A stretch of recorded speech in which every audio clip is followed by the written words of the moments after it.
harvest begins, soil testing and fall fertilizer plans follow closely behind. Today's Iron Talk should give you some food for thought to increase the return on your fertility investments. Fall fertilization can be great because you give dry fertilizer products like MAP and DAP more time to break down and become available. Plus, it's one less job you have to do in the spring.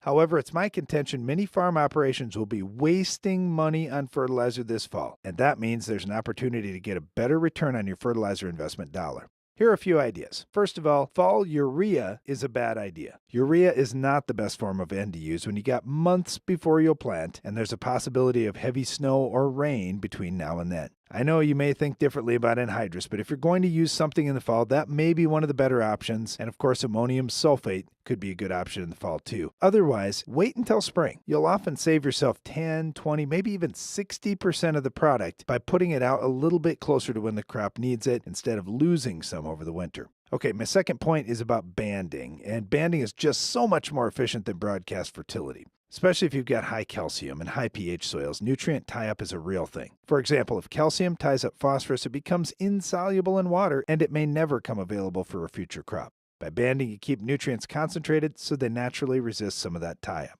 Also, speaking specifically about phosphorus, you could protect it by using a source like ProGerminator that is going to avoid a lot of that tie-up in your soil. Third thing I've got, deep placement is much better than shallow incorporation or leaving nutrients on the soil surface. We prefer to knife our fertility deep. We like P&K down 10 inches deep, directly underneath the crop. They'll plant that seed right over that fertility band. Also, we protect our nutrients from runoff, and we get away from that nutrient stratification in the top few inches of soil. Fall fertilization is going to happen to some degree no matter what I say on our show today. And it's not always a bad thing. Just pick the right products and use the proper equipment to be efficient and environmentally conscious. That's all for today's Iron Talk, and now back to the show.